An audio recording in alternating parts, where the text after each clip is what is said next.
This computer. There we are. Okay, so again, thank you very much for joining us this morning. North Pacific Yearly Meeting set up the Committee on Addressing Harm with Care, or CARE Committee for short, to help meetings and individual friends build more welcoming communities by openly addressing the social patterns that drive away people who differ in various ways from what's considered normal.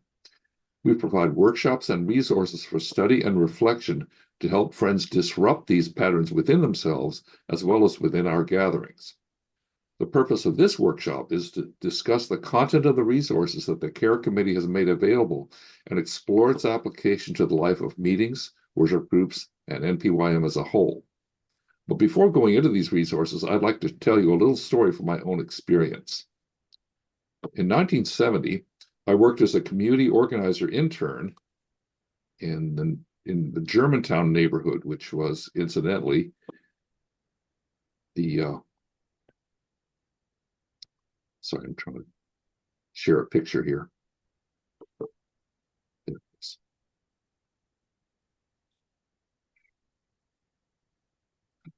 Which was incidentally the location of the friends who first protested slavery in 1688. Well, while I was there, I was a social work intern, basically, and I met this gentleman, Rudy Tolbert, who was a community activist there. This guy was famous for being fierce in attacking racial injustices. His fiery denunciations of whites as racist led me to ask him, if I'm not doing these things, how can you say that all white people are racist? And he responded, if the shoe fits, wear it. My eyelids flew open and I reeled back in shock. I suddenly realized that he was denouncing the actions of a system of which we are all part, not cursing individuals who were part of it. Quoting an analysis of the autobiography of Malcolm X, members of an oppressed group condemning their oppressors as a whole does not mean that they hate or scorn every individual member of that group. They're simply expressing righteous anger and pointing out systemic oppression in society as a whole. And this eventually led me to some strategies outlined by Tama Okun, who incidentally is a white anti-racist activist. She says, and let me share this too, taking accusations of racism or collusion in racism personally. Avoid defending yourself. Learn to say, tell me more. Understand your racism or your collusion in racism as conditioning, not who you essentially are. Understand that awareness of your conditioning is necessary if you're going to change and grow.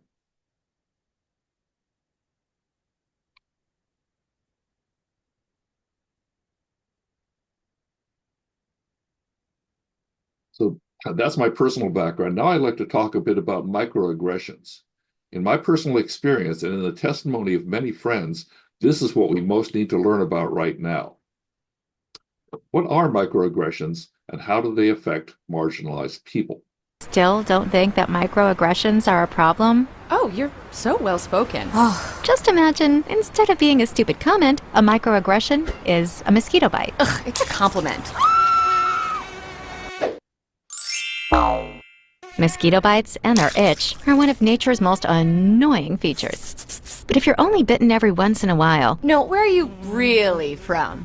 Cleveland? Sure, it's annoying, but it's not that big a deal. The problem is that some people get bitten by mosquitoes a lot more than other people. I mean, a lot more. Whether it's on a date... Oh, your English is so good. Excuse me? Going grocery shopping. You know, everything happens for a reason. I'm just buying apples. Commuting to work. So when are you gonna have a baby? Watching TV. We have to keep the Redskins' name. It's part of our culture and history. Or just walking down the street with your partner. I couldn't even tell you were gay. Mosquitoes seem to pop up everywhere. Do you know John? Give me shopping advice. I love Cher too. And getting bit by mosquitoes every goddamn day. Can I touch your hair? Multiple times a day. So pretty. Can I touch it, hair? please? Please. I want to touch it. Can I please? Is fucking annoying. And makes you want to go ballistic on those mosquitoes. Which seems like a huge overreaction to people who only get bit every once in a while. It's just a mosquito bite. Who cares? Just another angry black woman. Of course, beyond just being annoying, some mosquitoes carry truly threatening diseases that can mess up your life for years. Astrophysics? Maybe you should try less challenging, Major. Ow! My dreams. And other mosquitoes carry strains that can even kill you. He looked like he was up to trouble, okay? I felt threatened. So next time you think someone's overreacting, just remember, some people experience mosquito bites all the time. You're all so exotic. Wow. And by mosquito bites, we mean microaggressions.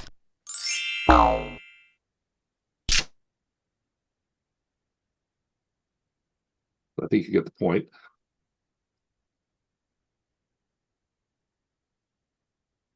There are also a number of excellent other excellent resources out there. Here is one from Arizona State University, which has a very strong program supporting Native American people.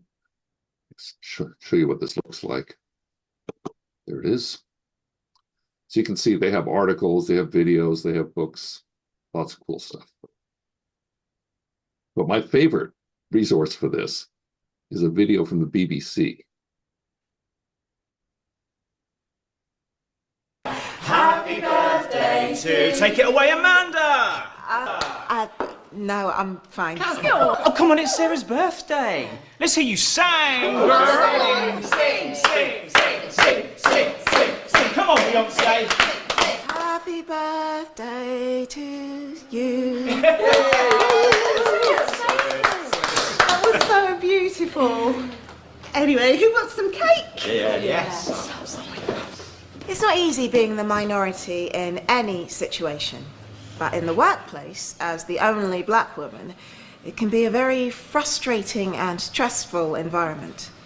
Okay, Beyonce. Now let's get information for this cake. I'm just in the middle of something. I'll be there in a sec. Oh, And that, my friends, is an example of a microaggression. Yeah. So what is a microaggression?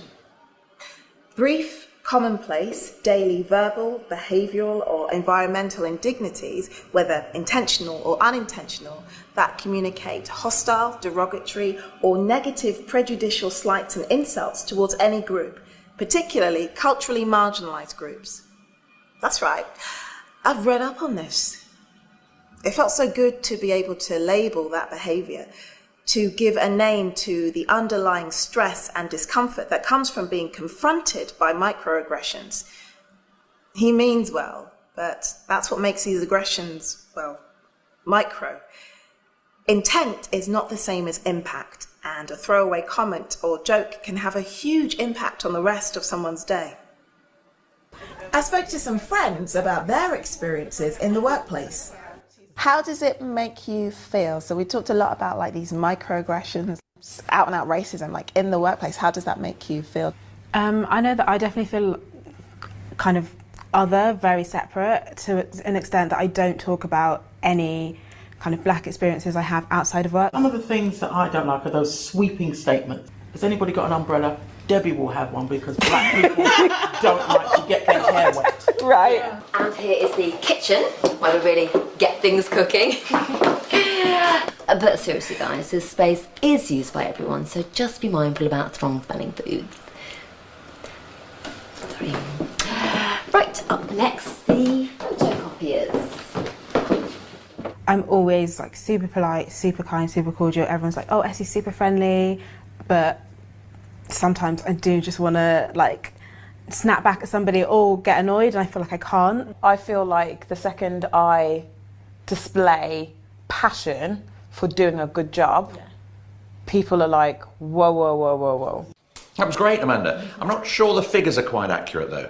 Actually, I double-checked them with finance to make sure, and they're spot on. Whoa, girlfriend, maybe dial down the sass a little?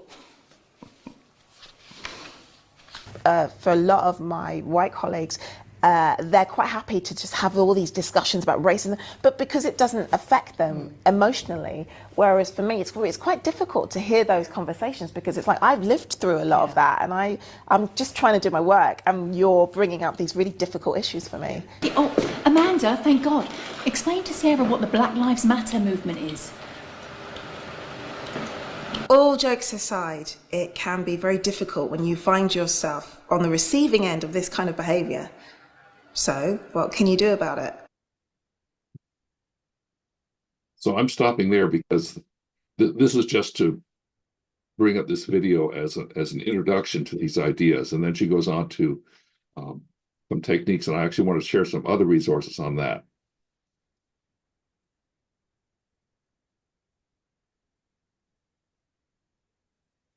Well, maybe it was an offhand comment and you were unaware that it was hurtful or minimizing, but then a colleague brought the snub to your attention and you realized what you said was in fact a microaggression. How do you acknowledge your mistake? Carlin Purcell is here to help us work through it. And first, Carlin, let's start with an explanation about what a microaggression is. Absolutely. So microaggressions are everyday humiliations and offenses that people from systemically marginalized groups face in their everyday routines with people from all walks of life.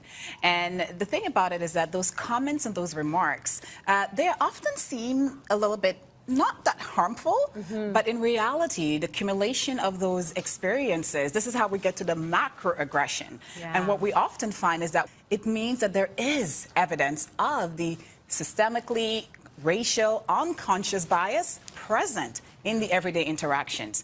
And the interesting thing, T, is that often when it happens, the person who's on the receiving end, they're left with this bag of emotions and feelings with nowhere to put it, and no one sometimes to acknowledge it. Right, and that's when it becomes this situation that's just like a piling on, because often there's more than one that can happen in a day or in a lifetime. You can accumulate about thousands of these microaggressions, right? And it's things like, hey, is that your real hair? Or where are you really from? All of these little things that seem very innocuous in the moment, and we sort of internalize them because they repeat the message that you don't really belong. Absolutely. Right? You're not really part of this. The process that we want to talk about now is what should happen when you have been the one to make the microaggression. Yes. So, like, you find out that you have done something or said something or something clicks in you and you're like, oh my gosh, I shouldn't have said that. That was wrong. Now what do I do? So two things happen. So as you mentioned, it happens whether it's through race, sexual orientation, disability, ageism. It can come from any single interaction. And what we have seen happening is that two different lanes or pathways. One is leading with denial, which leads us down to the path of entitlement. And with entitlement, sometimes people really want to hold on to what they say and how they say. Well, I've been saying this for a while, T. It's just a comment about your hair. What's the big deal? These folks, I want to invite them to let's go to the pathway of leading with humility, because humility leads to accountability. And call yourself in. Call in that learning opportunity. So now what do? You've done it. You recognize it. What do you do? First, understand that you will feel a lot of emotion. So take a deep breath. Feeling shame, embarrassment, guilt, it's normal. It means you're having a normal human being. You're having an experience as a human being. It's normal to feel emotions. But now that you have those emotions, what do you do with it? Use that emotions to inform you where you have gone off course. And by doing this, it will lead you now to understanding that, hey, don't make this about you because it's not about you. You have to center the person who is on the receiving end of the experience. And this leads me to the next point, which is really take an opportunity for you now to understand the difference between intention and impact. Intention does not negate impact. And intention looks like this. Intention says you defend what you said or what you just did. Oh, I didn't mean to. It means that you're centering yourself. Leading with humility looks like, hey, T, I recognize that I may have hurt you or I may have harmed you. How can I begin to repair? And the last thing that I would say is also really think about how can you apologize sincerely with your values in mind. And because when you make the time to also listen to the person who have been impacted, you're also creating space to center them and to really hear from their experience what has gone wrong. And it takes a lot of emotional courage, T. You know, even when someone says, you know about that hair comment, it takes a lot of emotional courage to actually speak up and say, okay, this is the 100th time you said this thing. So ensure that you're centering the person who's been impacted and not your feelings. So that's the part I wanted to share today.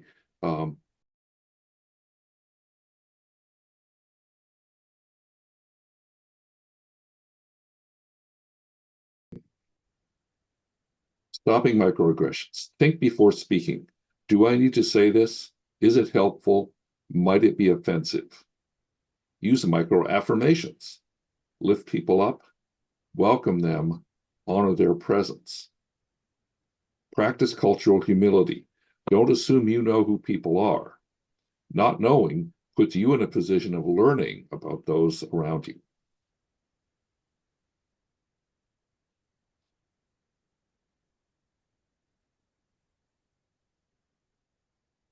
So now I think we're ready to apply some of these ideas in Quaker meetings and organizations. For that, we're going to look at this web page here. This is a huge set of resources from Friends General Conference. The title of the page is Anti-Racism Resources. And basically what we're going to do for the rest of our time in presentation is go down these links here and just look at each one of them. I'd just like to look at them briefly so you get an idea what they're about.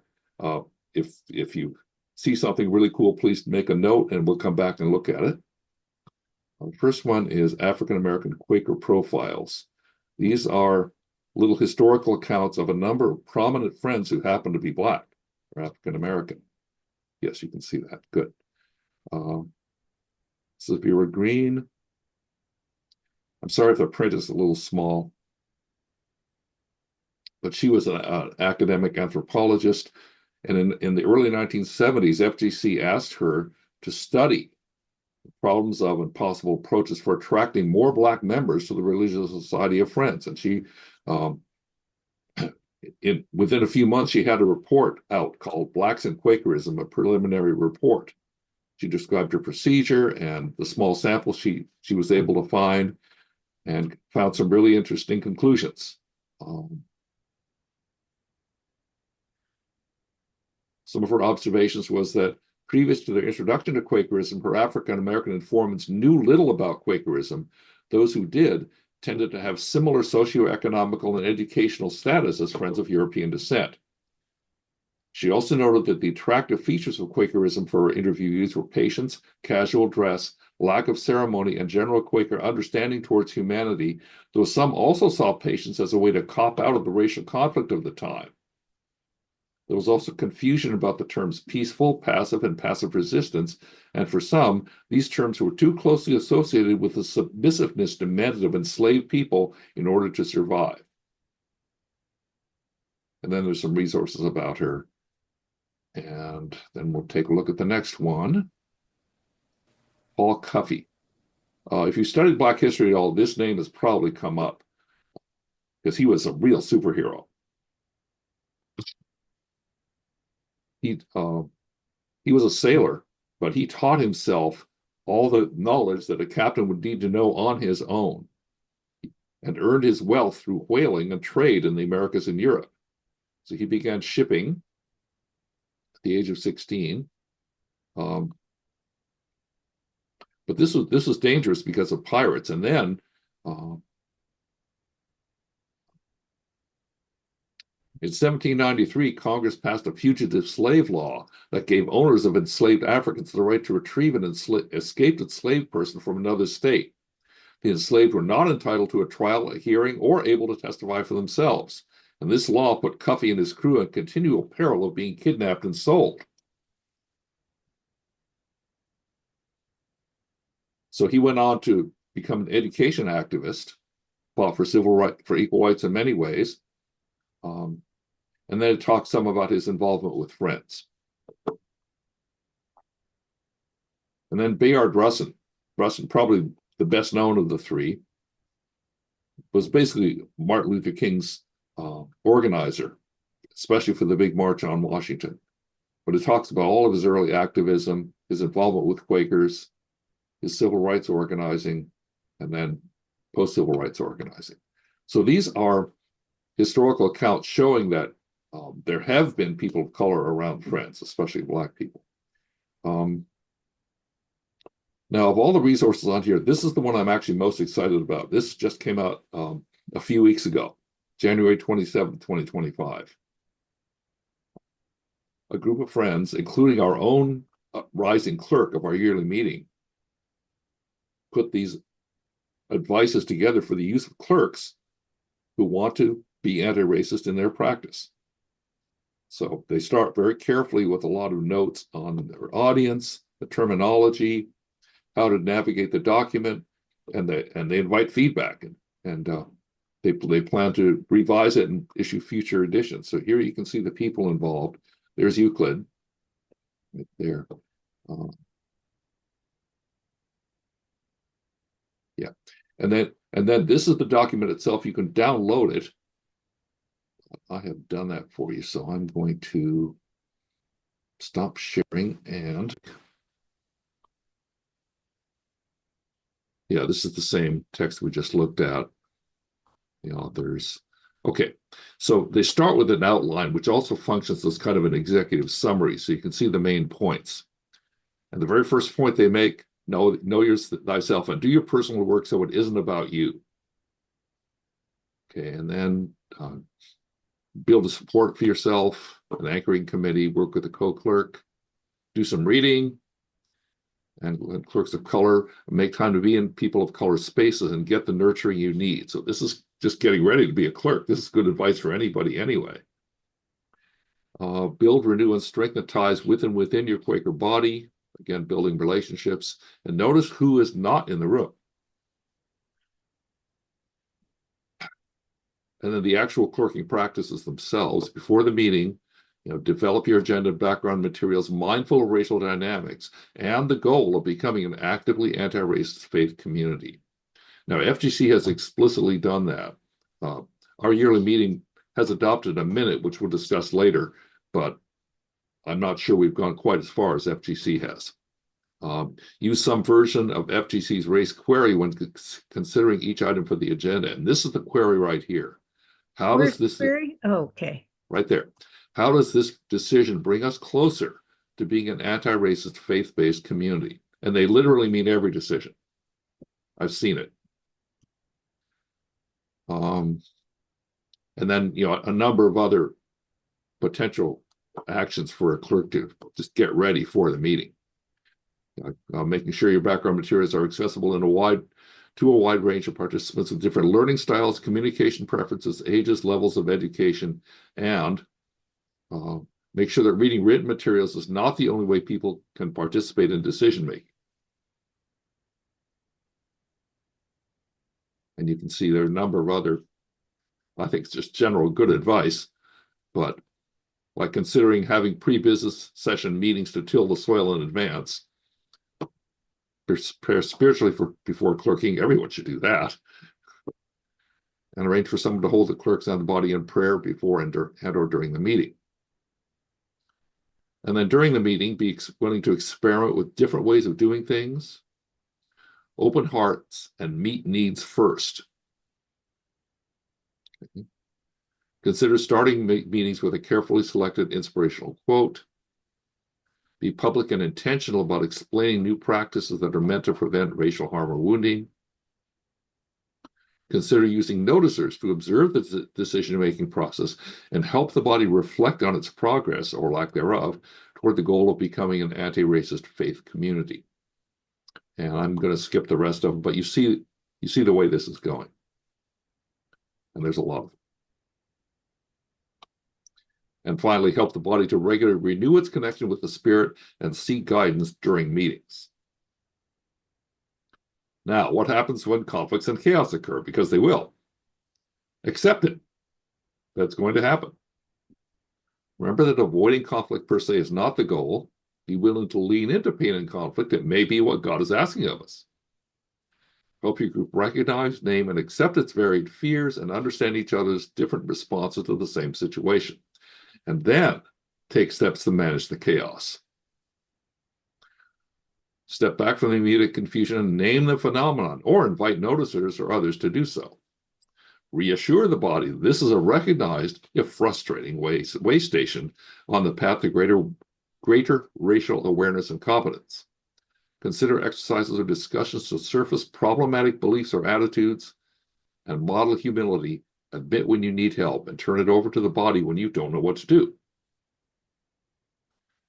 When racial wounding or harm occurs, invite clarification immediately from the person who made the seemingly racist or wounding comment. Don't let issues fester. Focus on group patterns rather than individual mistakes. Schedule broader discussions of process at the end of business or other meetings. If the incident is relatively small and it occurs in a small group or informal setting, consider using the ouch, oops process, which we have experimented with at NPYM annual session. Yeah, and then there's some other, for larger offenses and racial woundings, have systems and people in place to offer support or guidance so that problems can be dealt with sensitively, firmly, and soon. For those who have been wounded or harmed, reach out to them after the meeting, ask what they need, and have a support structure in place to meet their needs. For those who have caused wounding or harm, consider sharing these often helpful perspectives to someone who has just caused a racial harm. Make sure that the person who committed a racial offense knows what they did wrong and that they have support and someone to talk to, and make use of additional existing resources on racial wounding. Part 3. Now, this is for helping meetings become more diverse, equitable, and inclusive. Invest in creating healthy, representative, and functional committees. And can everybody read these? Pretty much? Okay, they're not too small.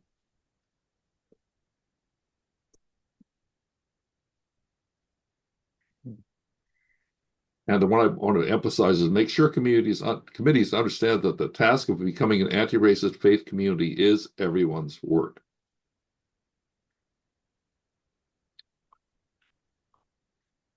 And then work to create an active anti-racist culture in your meeting. Focus not just on trying to attract new people, but on creating the conditions that will make your meeting attractive for anyone who shows up. And then there's suggestions for first day school, anti-racism workshops, being careful about language, be clear and intentional about who you mean by we. Consider conducting an institutional assessment using a DEI tool, which FGC has done, we have not. Do not rely on BIPOC friends, that is Black, Indigenous, people of color friends, to do the work of educating white friends unless they clearly want to do this work. Initiate and grow broader racial justice initiatives carefully. Don't rush to draft minutes and statements, propose solutions, or try to take public leadership roles in addressing racial injustice. Don't assume that the presence of people of color is what makes anti-racism work authentic.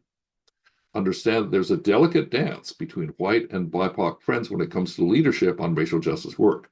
Ongoing communication about this is essential to avoid misunderstandings. Work to partner with existing organizations of Black, Indigenous, people of color that express interest in collaboration, being mindful of do's and don'ts. And then it gives a lot more detail. These are mostly stories that I found quite useful, but I invite us to take a look at them later. I just wanted you to get that kind of executive summary. And I hope that you found something exciting or that you would like to talk about during that. Yeah.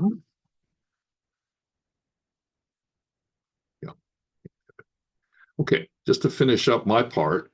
Okay, the last thing I wanted to show you here is the last link in their section is this yearly meeting work on racism. And here you can see what other yearly meetings have done. These are primarily minutes, but they have a number of reports as well. Baltimore has been very active with a strong working group on racism, which issues annual reports. Canadian yearly meeting, of course, has been involved with the Truth and Reconciliation Commission. That's between the Canadian government and all the First Peoples there. And you can well imagine the Quakers are heavily involved in that. Like yearly meeting has a list of resources and so on. New England yearly meeting has also been quite active, and so has New York. Here is North Pacific yearly meeting. This is our minute on reparations. They do not have our minute on racism, which I want to show you right now. This is our minute.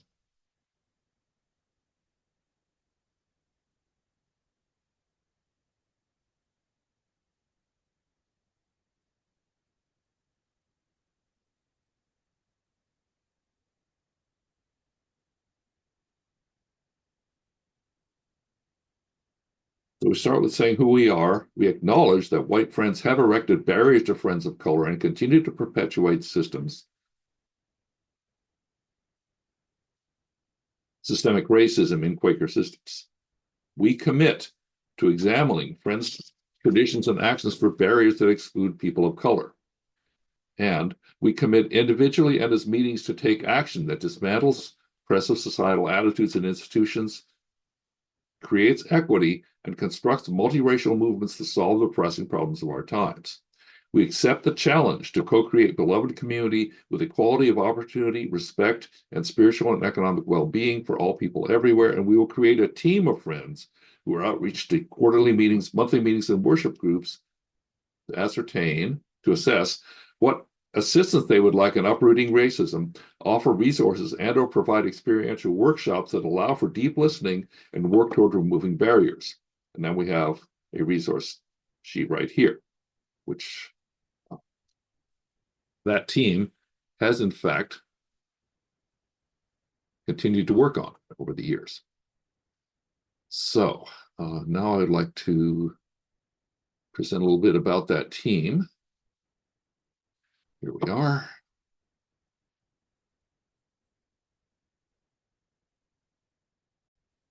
This is the web page on our website, North Pacific Yearly Meetings website, of the Anti-Racism Working Group. It was initially had a different name. This is its current name. And we have been doing a lot of things since that minute was adopted. We have been meeting every month. We have a mailing list. We developed our own goal, and then we link back to Friends General Conference and its Ministry on Racism.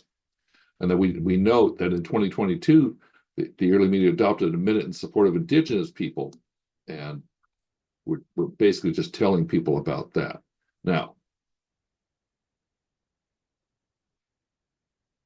NPYM's own anti-racist working group carries out the mission laid out in the minute on uprooting racism. Current activities include publicizing useful statements among meetings and worship groups, outreach to meetings and worship groups, especially outside of the I-5 corridor, addressing concerns about racism directed at East Asians, and surveying meetings and worship groups on activities they have taken to follow up on the minute. Okay, so that's the end of all the stuff I wanted to share on screen.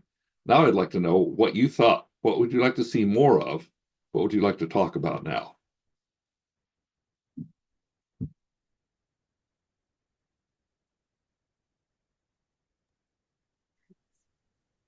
This is slightly on a tangent, but as you were reviewing all these resources, I was thinking that it also applies to intergenerational stuff.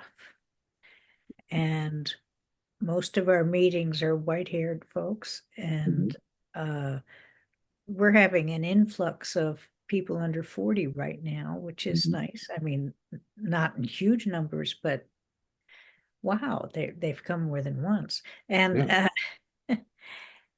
and I suspect that there have been microaggressions there, like, oh, so glad to see you. So glad to see somebody who's doesn't have white hair. You know, it's that type of thing. And and that's sort of like more urgent right now in Olympia meeting because, you know, we in the past had a very lively children's program, and we're hoping to do that again. But Thank you. It really has broad connotations for meetings. Right now,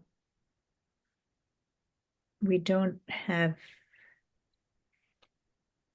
any people of color. We have one older Asian man and one person in a wheelchair. That's it. Sure. Well, thank you for bringing up those points. So it's the age difference thing is subject to this same discrimination, microaggression. I'm realizing. And I just throw that out there. Yes. As that's something that's tangible in my life right now. And where I live is very mixed race, which is nice. But we don't interact a whole lot. that kind of touches on what occurs to me as I'm listening to all Virginia, I'm having trouble hearing you. Do you have volume control? Oh, sorry. Is that better? That is better. Thank you. Okay. What occurred to me as I was listening to all these resources is that while Bellingham has historically been very homogenous, racially speaking, it is becoming more diverse. I do see more people of color around town, but I don't know. I mean, they're not in my meeting. Mm-hmm. And I don't know how to do outreach that is welcoming. And, you know, Jaylee Cook, who is African American and was part of our meeting for a while, would occasionally bring friends of color to the meeting, but none of them ever came back. And I don't know, you know, I'm just not sure how to go about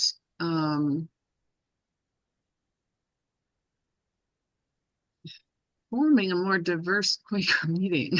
I mean, we have, you know, we have multiracial family, but the kids have pretty much aged out and mostly don't come.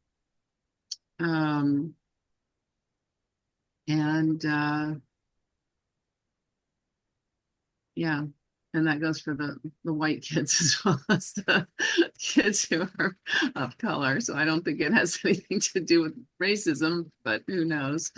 And I also feel as if doing the work is important, regardless of whether who crosses our threshold. But I think that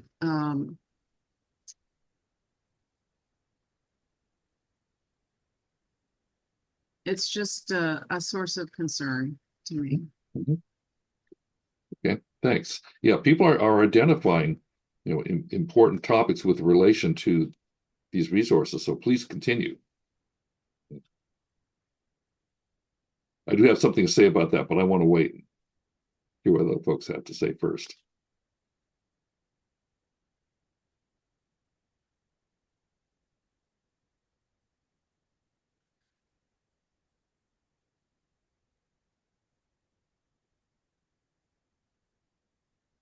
Go ahead, Michael. Just go ahead and unmute. Okay. I meet many people of various ethnic and racial paths, and I meet them at the grocery store mostly because, you know, Winco Foods in Moscow has everybody coming there because their prices are better. And every so often, if I'm walking anywhere else and I meet somebody, we talk very shortly, but we don't talk on spiritual or philosophical.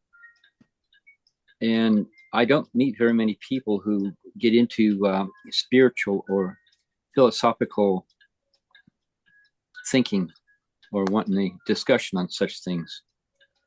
So I meet a lot of people who go to churches.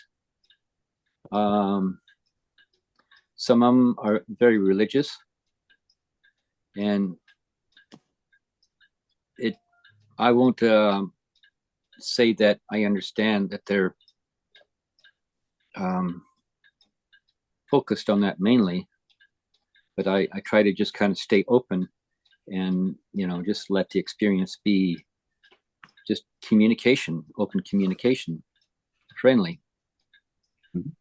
And the people I meet see me as just a average person who has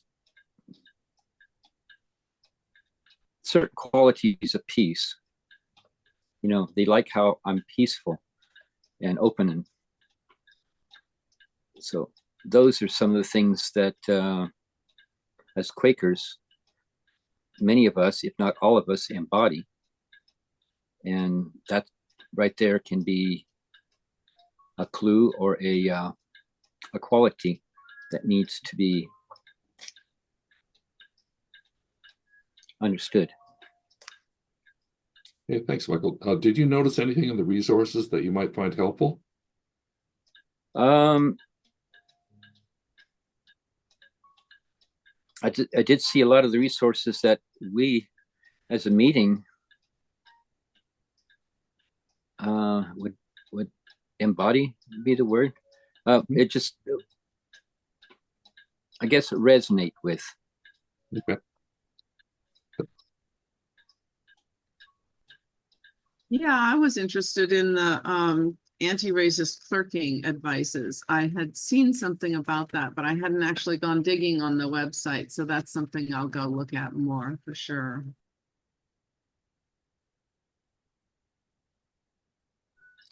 I think I'm gonna look for that link and download that document. That would be worth reading. Let me say a few words from Eastside meeting perspective, because I'm one of the most annoying things that I have experienced historically in Quaker communities is this notion that somehow the racial character of meetings is going to be solved if we go out and get some people of color to come and join us. It's just set me off for a very long time. And I've had the theoretical idea somewhere in my head that if we're working together with everybody who's in our communities, that people in those contexts will see what Quakers are like and what they're about and where the values are. And then if that's what folks are attracted to, and if we're then doing our work in settings that reflect the whole community, that would be a way that our community would grow sort of organically without this desperate let's go get some BIPOC folks to join us. So that's kind of the background. We have been growing in the post-COVID period. Eastside has. And our particular dimension of growth has been LGBTQ plus folks who have been coming to meeting. There actually seems to be something of a network out in some of our communities, and the word is spreading of, oh, wow, you want to go worship somewhere quietly where people aren't forcing theology down your throat, but they understand who you are and are recognizing it. Seems to be, the word seems to be sort of spreading. And the one thing that we've done to acknowledge that is actually to make our bathrooms gender inclusive. And that we just kind of woke up to that as the community was already shifting in that direction. So it's interesting that we've been a comfortable enough space for those folks to join the meeting. But now back to my previous issue. I have been getting active in the Eastside Interfaith Coalition Council on Social Concerns. So, what I'm suddenly realizing is, well, first of all, when we have a luncheon, that space actually has more people of color in it, and I have to say, pretty much almost entirely because lots of people come from the social service agencies. That's what the network is about. And so then, oh, well, I guess we're a little visible as Quakers in this environment because I'm there and I keep introducing myself as being from the meeting, and going to have several other people from the meeting coming the next time because we're doing lunch for the group. So, people who think that Quakers all died out several hundred years ago may be a little shocked to discover that we're actually there. But the other thing that really has hopped into my head in this discussion is this group and a bunch of interfaith groups do that, call for an opening prayer and a closing prayer. And the people who feel really comfortable doing that are the folks from and it's overwhelmingly Christian traditions who are just brought up on this. Oh, there's a formula for and how I turn to God and offer a prayer. And for my taste as a Quaker, of course, they're way too noisy and always too long. Sometimes people read a reflection, that's okay. But I realized that what I actually really need to do is I need to start volunteering for that and simply get up and say, our prayer this time will be in the manner of friends.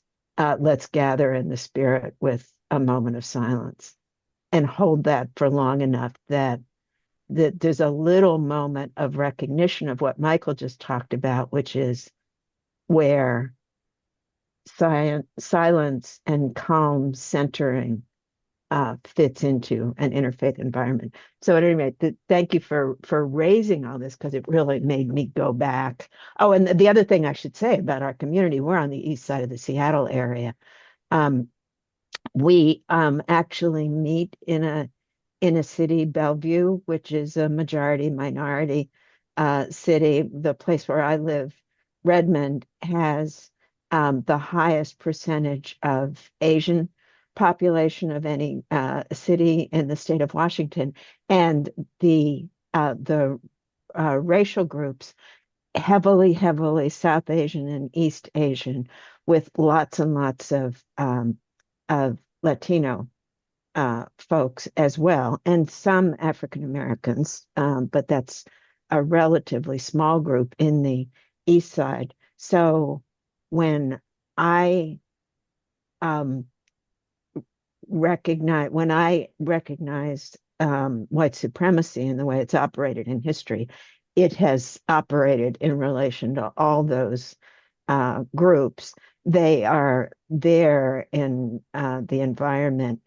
And so they're actually, if we wanted to look like the East Side, we would be probably 40% Asian, South and East Asian,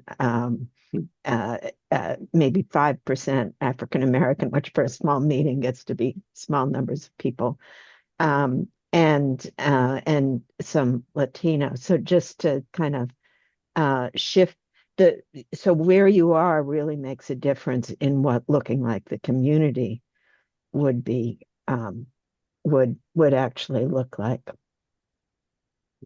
And we had one family that where we had that dad is white and mom is East Asian, and the little girl was coming, and he recently left the dad because we were being too political for his tastes. There's another family in which the white dad comes and the rest of the Asian family does not come. So we've got puzzles, and I am not aware of any Latino or Latina who has ever appeared in meeting in the time that I've been there.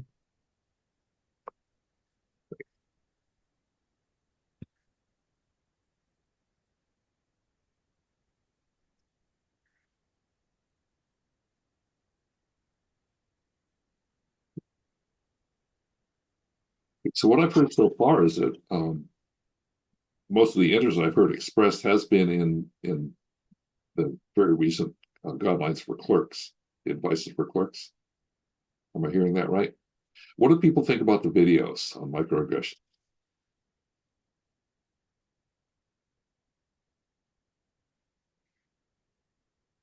Well, I, for one, needed to be reminded about microaggressions. And they didn't go into it much about, when you realize you've sort of stuck your foot in your mouth, what do you do?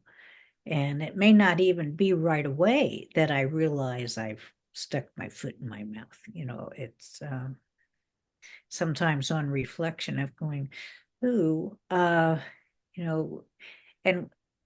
am I making a mountain out of a molehill? What am I doing? And, to go the next Sunday or something to say, I mean, this can happen to me where I live as well as at meeting.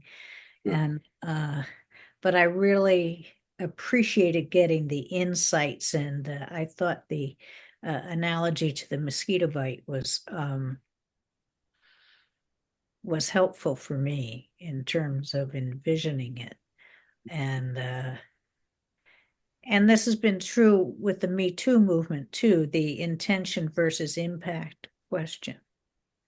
And I think there's a middle ground, but I think you have to acknowledge both. And but not have to acknowledge in the sense of they have to acknowledge, no, but in yourself, acknowledge both, but particularly when you rush to judgment. And so as this pendulum swings, the pendulum eventually rests in the middle, and that's the piece that I want to find. But you have to recognize that the pendulum swings and has, the edges to it, and at least I have to acknowledge in my head. I don't have to make somebody else acknowledge it. But I really appreciated those videos. I kind of stopped a couple of more than halfway through after they'd made their basic point, but before they gave examples. Yeah. Would you have liked to see more of the examples? Oh, I can feel the examples. The examples would be of making peace. Those would be the examples I would really like to attack. The BBC one did have some nice role plays, but I thought they made their point in that first 2/3 of it. So people were okay with that? Margaret wants to say something. Oh, sorry, go ahead, please. I thought the video with the mosquitoes was very informative and effective for white audiences. However, I remember when earlier, I don't remember what year,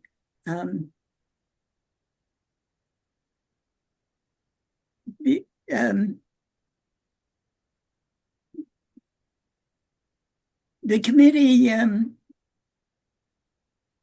developed a skit at the beginning of the annual session, and that skit again was appropriate for white audiences, but was very offensive to the Black community, or the people of color. I was one of the online listeners for that. A committee of 4, 3 of which were on the East Coast and unable to attend in person, and the 4th was at the annual session himself, but came to the online group to be with the others. And they found the skit offensive? What? You're talking about the skit that they found offensive. Is that right? Yes. And I heard their concern and got hold of Celia Castle, and she got hold of Jana Ostrom, and they mentioned it on Thursday. And by Saturday, the committee developed an apology to them. which I was thought was inadequate.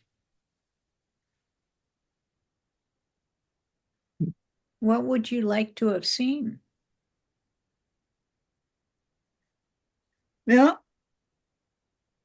on the preparation committee that developed that skit, there were two Black people who objected to the skit initially, and the committee was overridden, or the committee gave lip service to the to both Black people, but overrode and developed the skit anyway. And it turns out I was part of the part of that preparation committee that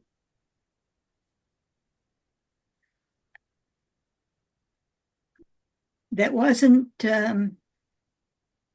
I wasn't involved in developing the skit, but did witness the dynamics of the committee and didn't know what to do about it.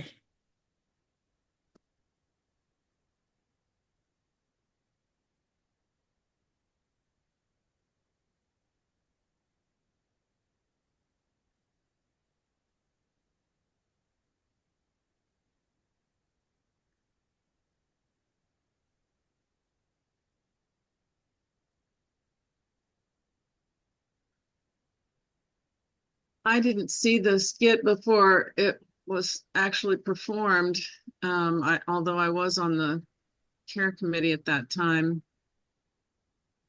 And I think that it was a tone problem rather than content. In an attempt to make the information non-threatening to white people, they used humor. And the problem is that it's not funny. Yes.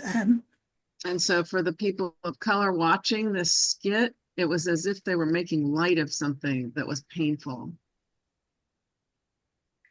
Yeah, the four that brought it to my attention during the annual session thought that the skit trivialized the issue. Right. And of course, that's not what the people doing the skit intended at all. But I think where the problem was they were trying to make it less threatening to white friends. And that's where we really need to be careful doing our anti-racism work. It's not to be too tender of the sensibilities of white people. We need to be okay with being a little uncomfortable.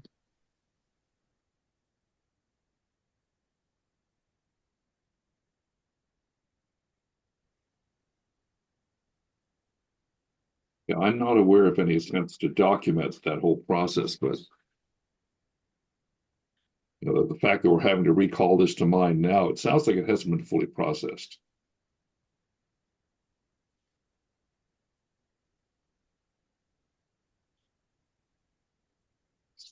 Being on care committee now, I'm actually going to bring that back to the committee and make sure that we wrap that up. That we say we learned this lesson from this experience, that we resolve not to do it again.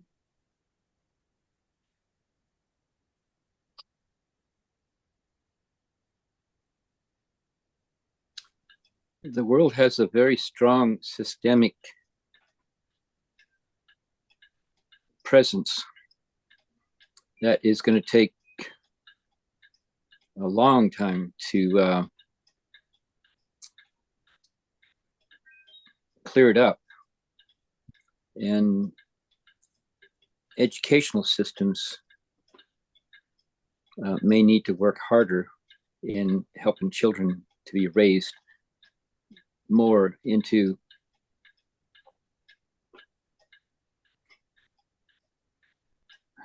I don't know if it would be a spiritual.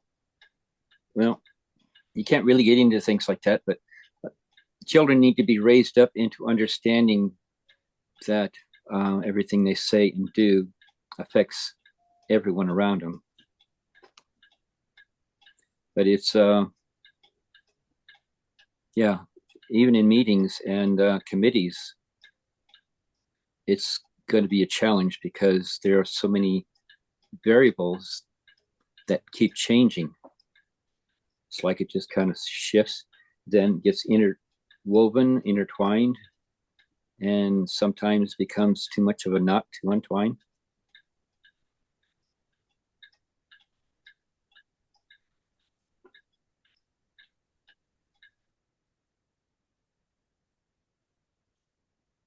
Yes, thank you for bringing up the educational system.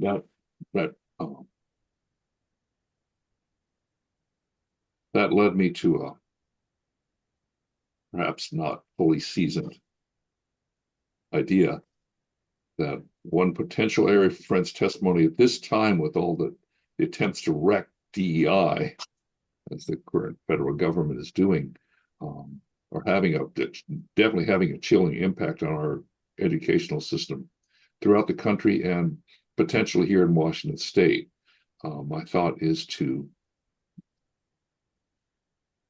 focus our testimony potentially in that area. To say what's happening at the school board level. How can we don't want to mollycoddle people. We don't want to lean too far in the way of tamping down potential discomfort, but to teach people to address it somehow. To teach people to be able to handle disturbing conflict and realize that they'll get through it. They'll survive.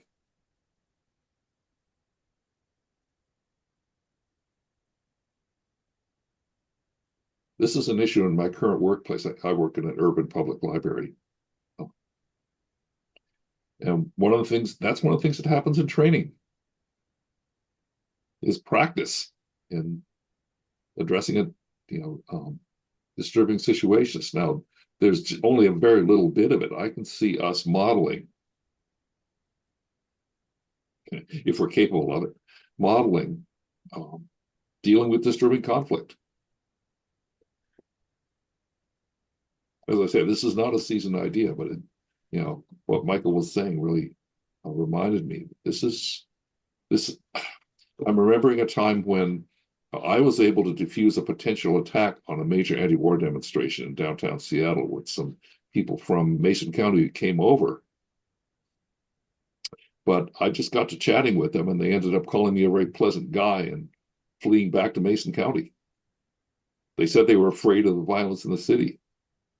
And what I wish I'd had a little more time with them. I could have told them my personal experience of how I have never been attacked on the street in all my years of activism and being down there. I've been called names, but that's not the same thing. I would really have liked a way to not make people more avoiding discussing racism, but to be more courageous. I wish to say that testimony speaks to my path in my life in meeting people, and especially people who tend to get, rather violent in their own way with their lack of understanding and lack of compassion. And the deeper our spiritual experiences are, the more they tend to radiate and then kind of cover everyone around and gives them a piece of that spirit. So I tend to have that experience around people. When they see me, usually they don't know me, but they get this calming effect, this compassionate feeling. And it just, in certain ways, they kind of resonate, even for a moment. Thank you.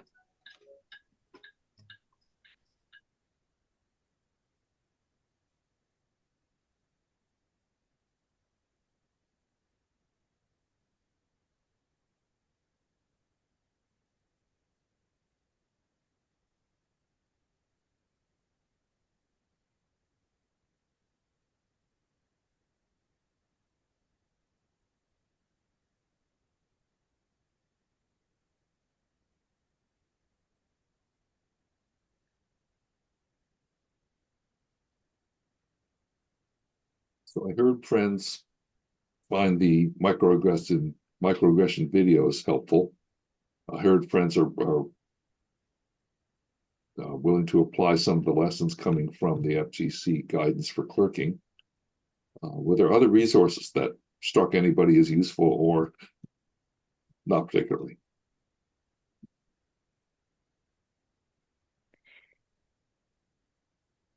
I don't know how to convey it, but the reminders of, it's sort of like we latch on to John Woolman, forgetting that Quakers didn't behave all that well as a group. You know, he was a lone voice in the wilderness for decades. And we had a book group pre-COVID here at the meeting, and we read Fit for Freedom, which of course took us most of a year to get through that thing. And but I wouldn't have done it without the group. I mean, I had owned the book for a long time, and it got me to read it. And of course, it was dealing with the negatives and the more shameful parts of our history. And they spotlighted 3 Black friends, and there are undoubtedly others as well as people who aren't Black, but who are also people of color. And I remember being surprised in my early FWCC days of meeting a Hispanic pastor of a church in Iowa. And that's because they had so many farm workers. It hadn't occurred to me there were friends' churches that were Hispanic in the Midwest, sort of thing. To be aware that there are voices, that other voices. I mean, the Pacific Northwest, and I originally moved to Oregon when I left Philadelphia, and Oregon's even whiter than Washington is, because it doesn't have the military bases. And I think we need to be reminded about people of color and their presence and their contributions among friends. And it boils down sort of to outreach. I think we really need a discussion about outreach, and being present. What does it mean to be present in a community and to make that known? As Susan was talking about being involved with the interfaith peace movement, that's great. And that's sort of one area we sort of are. It hasn't meant anything in terms of people coming in, but there's a whole self-consciousness that we haven't touched. And in a way, I guess now I'm in my upper 70s, so I'm waiting for the next generation to sort of pick it up. But I don't have illusions. I mean, it's not just Quakers. It's, they say that hour on Sunday morning is the most segregated hour in the whole country and in the whole year. So it's not just us. You want to have that faith, be vulnerable in a community where you feel safe. And we'd like to think we're safe for everybody, but obviously that hasn't worked, except in Philadelphia and on the East Coast, where they have a larger Black population than we have here proportionately. They've got enough together that they can support each other. I remember at Forest Grove, and this was pre-COVID, at the yearly meeting, where the first meeting of the BIPOC people. And because I was involved, Janet Jump and I were co-clerks of finance. And we were saying, yes, we have the money to spend the money. I remember meeting them one evening and to say, yeah, we'll pay your transportation. We'll, get more people here. And I don't know that it's been utilized at all or even remembered. Maybe it has. I just haven't been part of that scene anymore. So that's another potential area of exploration, is to see what BIPOC friends in our area think. Yeah, I think that's essential. I mean, here we are trying to fix it, and they're the ones who can advise us, or we can support them, or if they want, what do they want? They don't want everything dumped on them, I don't think, but need to ask them.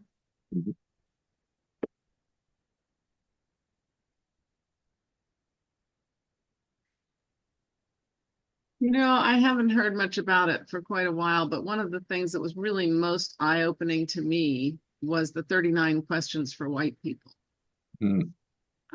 If you guys remember that, I know it came through this area, and I think that was through Friends General Conference, and it was I think it was considered an art installation, and we had it in our meeting house, and you would go along, and there were these white cards with black print, and each of them had a question on it.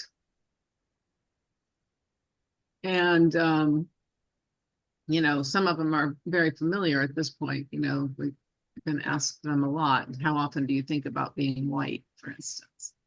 And but the one that really got me was, do you notice when the last other white person leaves the room? That was such an eye-opener for me. And so that really makes, that helped me get it as what it's like to walk into a room where everyone else is of a different ethnicity than you. And it's just tiring,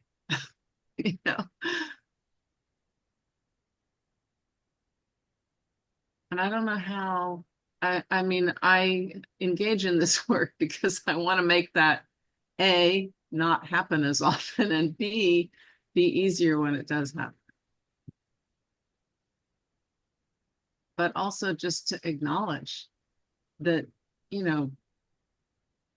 people like my very dear friend Jay Lee, who came again and again and was engaged in my meeting, what a gift that was to us, that he persisted despite really annoying things that happened. That, I'm just sitting there sometimes going, not Jay Lee has just intentionally being hurtful, but they were being oblivious. Jay Lee has just been recruited for the NPYM Outreach and Visitation Committee. I'm awfully glad to have him. That's marvelous. I understand he's just had some surgery, so I don't know how soon he's going to be able to go on visits, but he's a magnificent, friendly, warm person.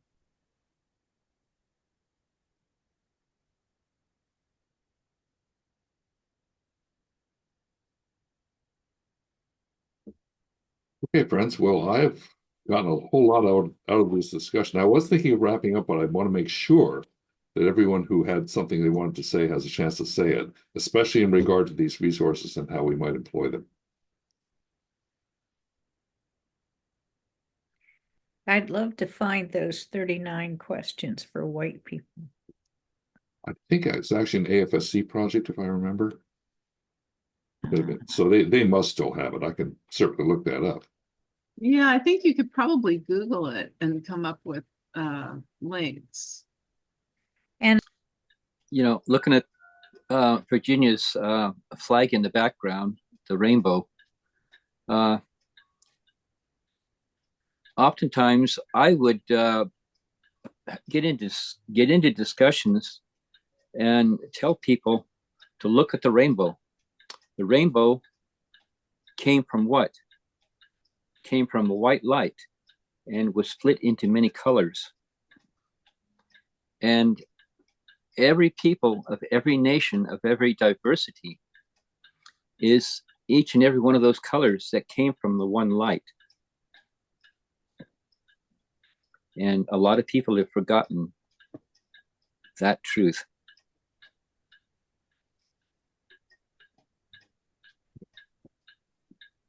So I just did a quick search on 39 questions for white people, and apparently it has been assembled into a book. I found it on Goodreads, and I just put the link in the chat. Thank you. Thank you.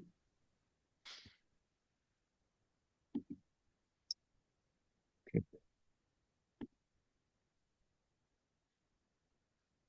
Last chance. Thank you for putting all this together, Jonathan. You're welcome. You're welcome. And I was trying to make a slideshow out of it, but I couldn't make it interact with Zoom very well. So if people want to see the visuals, they're just, the web pages that we saw. Got to figure out a better way to publicize this. This has been very valuable. We have more All in the series. suggestions welcome. Susan, would you like to announce the rest of the series? Sure. The resources that this year's care committee has put together, kind of background resources, are actually now quite visible on the NPYM website, and we have three other areas that we're going to offer this kind of discussion on. And actually, let's see, I could probably come up with the dates for you. Did you all get announcements that had the 4 dates in them that brought you here? Mm-hmm. So I don't need to do that, but there's going to be one on LGBTQ plus inclusion, one on neurodiversity, which I'm actually leading, and I'm going to get my neurodiverse family members to help me with that. And and then the other one is on visual, hearing, mobility challenges and diversity among us, to raise our sensitivity to that.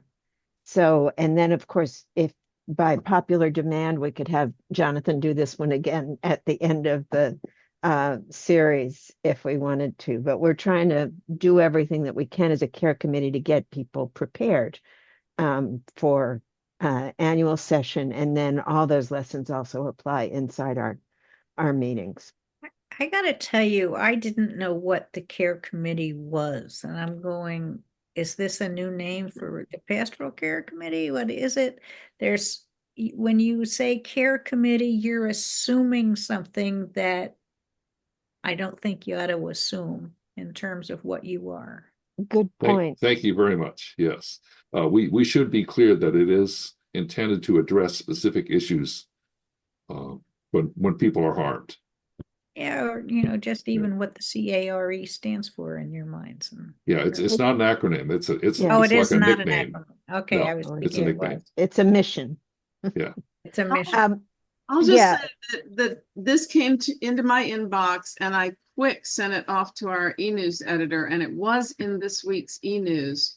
But that means that Friends in Bellingham Friends meeting, those of us, those who were at meeting on Sunday heard about it, in their ear. But in terms of the e-news, it was Wednesday.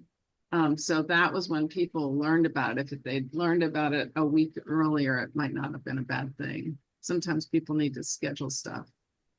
Yeah, that's why I'm kind of thinking that we may want